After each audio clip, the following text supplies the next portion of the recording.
Saviez-vous que les forêts qui couvrent aujourd'hui environ un tiers de la surface terrestre émergée de notre planète sont le résultat d'une évolution épique qui a duré des centaines de millions d'années? C'est une histoire fascinante qui a commencé avec des organismes minuscules, presque imperceptibles, et a culminé dans les structures majestueuses que nous appelons aujourd'hui arbres. Dans le vaste théâtre de la vie sur Terre, ce voyage a transformé une planète aride en un verger luxuriant rempli d'interactions biologiques extrêmement complexes. Les premiers chapitres de ce récit ont été écrits il y a environ 470 millions d'années, pendant la période ordovicienne. À cette époque, la vie se concentrait majoritairement dans les océans et la surface terrestre était un paysage désolé, balayé par le rayonnement ultraviolet. Les premières conditions atmosphériques étaient drastiquement différentes des actuelles, avec une couche d'ozone naissante qui offrait une protection limitée. Cependant, certaines algues vertes, ancêtres directs des plantes terrestres, ont commencé à montrer des adaptations remarquables aux zones intertidales. Ces algues ont été les pionnières de la colonisation terrestre, faisant les premiers pas pour s'aventurer hors du confort liquide des mers. L'un des défis les plus significatifs auxquels elles ont été confrontées fut la dessiccation, la menace constante de perdre de l'eau par évaporation dans l'air sec. Pour le surmonter, elles ont développé une cuticule, une couche cireuse protectrice qui réduisait la transpiration et retenait l'humidité vitale à l'intérieur de leur tissu. Elles ont également dû résoudre le problème de la fixation et du soutien dans un milieu sans la flottabilité de l'eau, ce qui a conduit à l'évolution de structures d'ancrage primitives.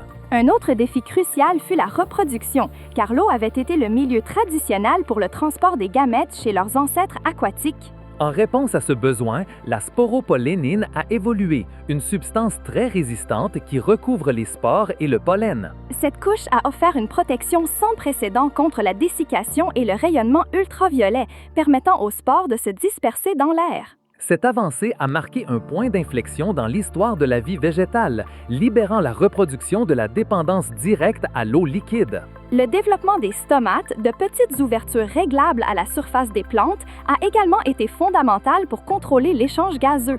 Les stomates permettent l'absorption de dioxyde de carbone pour la photosynthèse et la libération d'oxygène, tout en minimisant la perte d'eau.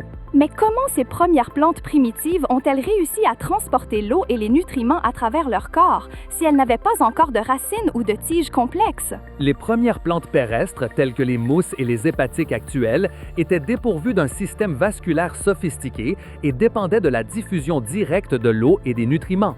Cependant, le vrai bond évolutif vers le gigantisme et la formation de forêts s'est produit avec l'apparition des tissus vasculaires. C'est pendant la période silurienne, il y a environ 444 millions à 416 millions d'années, que les premières plantes vasculaires sont apparues.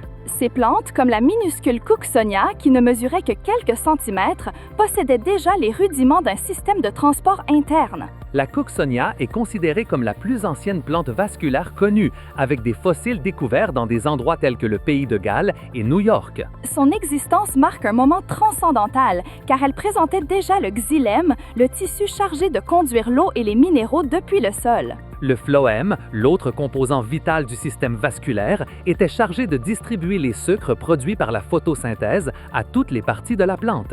Ces systèmes vasculaires ont permis aux plantes de pousser plus haut, en compétition pour la lumière du soleil, un avantage évolutif décisif. Ainsi a commencé la course verticale dans les paysages terrestres, une compétition qui transformerait drastiquement la face de la planète. Ensuite, pendant la période dévonienne, il y a environ 416 millions à 359 millions d'années, la diversité des plantes vasculaires a explosé. Les premières fougères, lycopsides et prêles sont encore aujourd'hui des groupes importants de plantes, bien que sous des formes très différentes. Durant cette période, les plantes ont commencé à développer de vraies racines pour s'ancrer plus fermement et absorber l'eau plus efficacement du sol. L'évolution des feuilles, structure spécialisée dans la photosynthèse, a également été un développement crucial de cette époque. Les feuilles ont considérablement augmenté la surface pour capter l'énergie solaire, stimulant une croissance végétale encore plus vigoureuse. Mais quelles furent les espèces clés qui ont jeté les bases des premières forêts et à quoi ressemblaient-elles? Certaines des plantes les plus importantes de cette période furent Rhénia et Psyllophyton, qui formèrent les premières forêts primitives, bien que pas comme nous les connaissons aujourd'hui. Ces plantes plantes se reproduisaient encore par spore, ce qui signifiait qu'elles avaient toujours besoin d'eau pour que les gamètes mâles nagent vers les ovules. Cependant, leur capacité à grandir en hauteur et à former des structures denses a radicalement transformé les écosystèmes terrestres. Le développement de ces premières forêts a eu un impact profond sur l'atmosphère, augmentant significativement la concentration d'oxygène. La photosynthèse massive de ces plantes a extrait le dioxyde de carbone de l'atmosphère, ce qui a contribué à un refroidissement global. Ce refroidissement, à son tour, a provoqué d'importants changements climatiques, préparant le terrain pour la prochaine grande ère végétale. La période carbonifère, qui s'est étendue d'il y a 359 millions à 299 millions d'années, fut le véritable âge des fougères géantes. D'énormes marécages et forêts tropicales couvraient de vastes étendues des continents, notamment ce qui est aujourd'hui l'Amérique du Nord et l'Europe. Des arbres ancestraux connus sous le nom de lycopodes, tels que l'épidodendron et Sigillaria, dominaient ces paysages, atteignant des hauteurs impressionnantes allant jusqu'à 40 mètres de haut. Ces arbres n'étaient pas les pins ou les chênes que nous voyons aujourd'hui, ils avaient des troncs épais et recouverts de cicatrices de feuilles tombées, avec des cimes relativement clairsemées. Les prêles arborescentes, comme Calamiths, abondaient également, ressemblant à des joncs géants et pouvant atteindre 20 mètres de haut. Et bien sûr, les vraies fougères, bien qu'encore sans graines, formaient un sous-bois dense, contribuant à la structure complexe de ces écosystèmes. L'abondance de la vie végétale dans ces forêts était étonnante, avec des taux de croissance et d'accumulation de biomasse sans précédent. Les conditions étaient parfaites, un climat chaud et humide et des niveaux élevés de dioxyde de carbone, qui agissaient comme un engrais pour la croissance des plantes. Le plus remarquable de cette ère fut la formation massive de charbon qui donne son nom à la période et qui est le résultat de la décomposition incomplète de cette vaste végétation. Lorsque ces arbres et plantes mouraient, ils tombaient dans les marécages, où l'eau anoxique, c'est-à-dire sans oxygène, empêchait leur décomposition complète par les bactéries et les champignons. Au cours de millions d'années, des couches et des couches de matière organique se sont accumulées et ont été comprimées par les sédiments. La pression et la chaleur ont progressivement transformé cette matière végétale en les vastes dépôts de charbon que nous extrayons aujourd'hui de la Terre. En fait, la majeure partie du charbon que nous utilisons actuellement pour produire de l'électricité s'est formée pendant cette période géologique unique et extraordinaire. Les niveaux d'oxygène atmosphérique pendant le Carbonifère ont atteint leur apogée, atteignant un surprenant 35 %, bien supérieur aux 21 % actuels. Cet excès d'oxygène a eu des conséquences spectaculaires sur la vie animale, permettant par exemple le gigantisme des arthropodes. Des insectes comme la Méganora, une libellule préhistorique, avaient une envergure d'aile allant jusqu'à 75 cm. L'efficacité de la respiration trachéale chez les insectes, qui dépendait de la diffusion de l'oxygène, a été énormément renforcée par cette atmosphère riche. Malgré leur majesté, ces forêts du Carbonifère avaient une limitation cruciale. Leur reproduction dépendait encore de l'eau pour la dispersion des spores. Cela les rendait vulnérables au changement climatique, en particulier aux périodes d'aridité qui finiraient par arriver. Avec l'arrivée du Permien, il y a environ 299 millions à 252 millions d'années, le climat mondial a commencé à changer radicalement. Les vastes forêts marécageuses du Carbonifère ont cédé la place à des conditions plus sèches et saisonnières, avec la formation de supercontinents comme la Pangée. Ce changement climatique a poussé les plantes à développer de nouvelles stratégies reproductives qui ne dépendaient pas de l'eau. Et c'est ainsi que la graine a fait sa grande apparition, une innovation évolutive qui changerait à jamais le cours de la vie végétale sur Terre. La graine est une structure merveilleuse. Elle contient un embryon, une réserve de nourriture pour son développement initial et une enveloppe protectrice. Cette enveloppe protège l'embryon de la dessiccation et des dommages mécaniques, lui permettant de survivre dans des conditions défavorables pendant de longues périodes. Contrairement aux spores, les graines peuvent rester en état de dormance jusqu'à ce que les conditions environnementales soient favorables à la germination. Cela leur a conféré un énorme avantage compétitif dans les environnements secs et volatiles du Permien. Les premières plantes à graines, connues sous le nom de gymnospermes, ont commencé à se diversifier et à dominer les paysages. Parmi elles se trouvaient les premiers conifères, les cicadales et les gingos, des groupes qui ont encore des représentants vivants aujourd'hui. Les conifères, avec leurs feuilles en forme d'aiguille et leur capacité capacité à supporter les hivers froids se sont particulièrement bien adaptées au nouveau climat. Les forêts de gymnospermes étaient très différentes de celles du Carbonifère. Elles avaient une structure plus ouverte et moins dense. Un exemple emblématique de cette époque est Glossopteris, un genre d'arbre éteint aux feuilles en forme de langue que l'on trouvait sur le supercontinent du Gondwana. La distribution des fossiles de Glossopteris sur différents continents fut l'une des premières preuves à étayer la théorie de la dérive des continents. Au cours du Permien, malgré l'innovation des graines, la vie sur Terre a subi la plus grande extinction massive de l'histoire, l'événement connu sous le nom de Grande Extinction Permien-Trias. Environ 95% des espèces marines et 70% des espèces terrestres ont disparu. Les plantes à graines, grâce à leur adaptabilité, ont réussi à survivre à ce cataclysme et ressurgiraient avec force à l'ère suivante.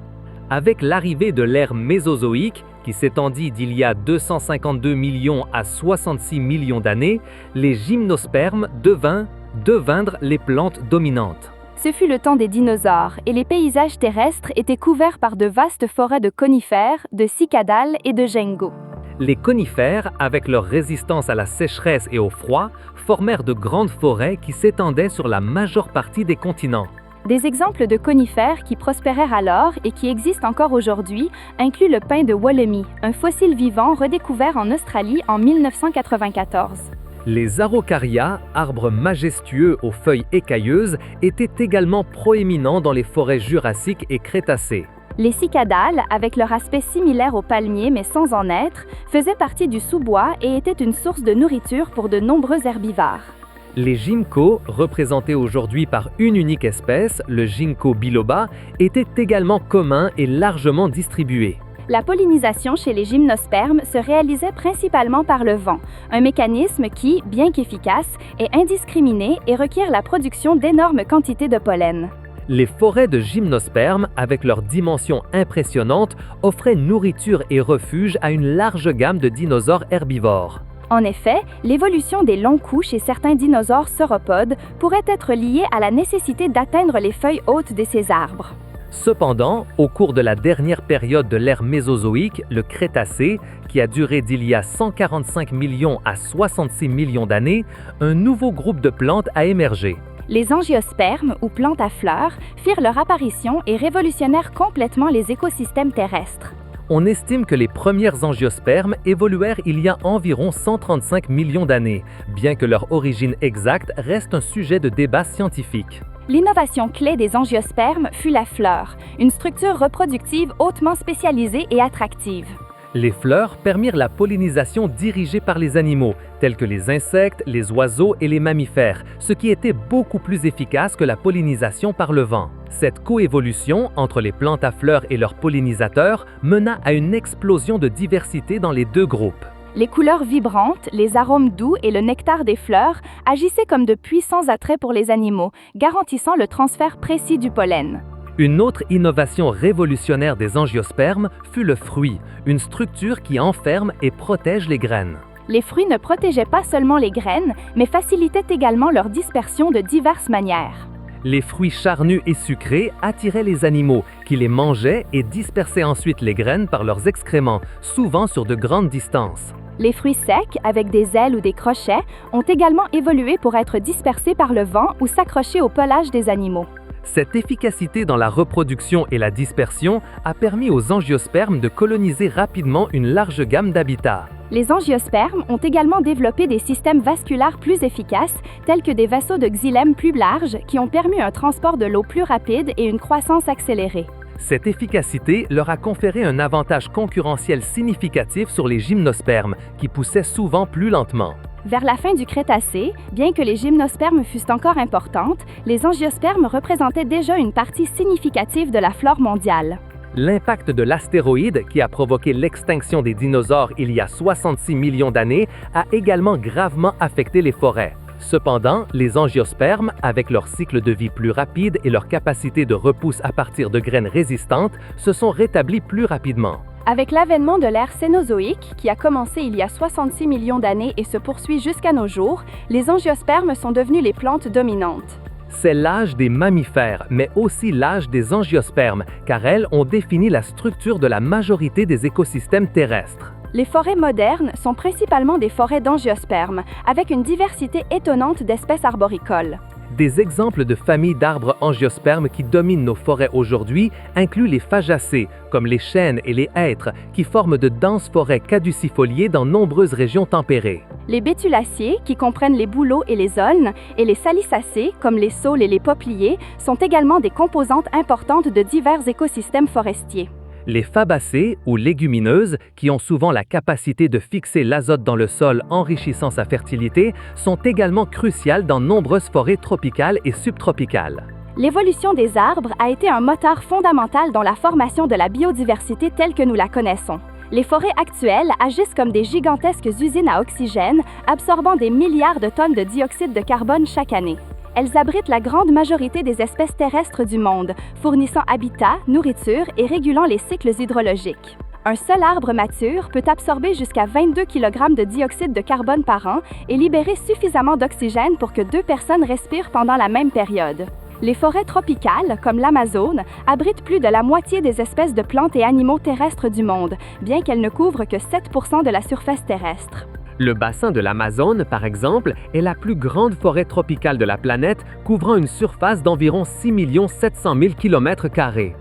Il est crucial de comprendre que l'évolution des arbres n'est pas un processus achevé. Elle se poursuit en réponse aux pressions environnementales. Le changement climatique mondial, la déforestation et la fragmentation des habitats sont des défis sans précédent pour les forêts actuelles. La déforestation, motivée par l'agriculture, l'élevage et l'exploitation forestière illégale, entraîne la perte d'environ 10 millions d'hectares de forêt par an. Cette perte massive de couverts forestiers a des conséquences dévastatrices, notamment la libération de dioxyde de carbone dans l'atmosphère et la perte de biodiversité. Les arbres sont essentiels pour atténuer le changement climatique. Les forêts matures peuvent stocker des centaines de tonnes de carbone par hectare. Le reboisement et la gestion forestière durable sont des stratégies vitales pour conserver ces écosystèmes irremplaçables. Des initiatives comme la Grande Muraille Verte d'Afrique, qui vise à planter une ceinture d'arbres de 8000 km de long à travers le Sahel, sont des exemples d'efforts à grande échelle. Ce projet a pour objectif de combattre la désertification, de restaurer les écosystèmes dégradés et d'améliorer les moyens de subsistance de millions de personnes. La capacité des arbres à s'adapter, à coloniser et à prospérer dans différents environnements au cours des éons est une leçon de résilience et de persévérance. Des minuscules spores des fougères géantes aux graines complexes des chênes actuels, l'histoire des arbres est l'histoire de la vie elle-même sur Terre. Ils ont façonné notre planète, régulé son climat et abrité l'étonnante diversité biologique que nous valorisons tant. Et maintenant, explorateurs, c'est à votre tour de participer à cette histoire continue. Si cette traversée épique à travers le temps vous a émerveillé et appris, donnez un j'aime à cette vidéo. Partagez ces connaissances avec ceux qui aiment la nature et la science. Laissez en commentaire en nous disant quelle a été l'information qui vous a le plus surpris concernant l'évolution des arbres. Et si vous ne l'avez pas encore fait, abonnez-vous à Explorando pour ne manquer aucune de nos futures expéditions vers la connaissance.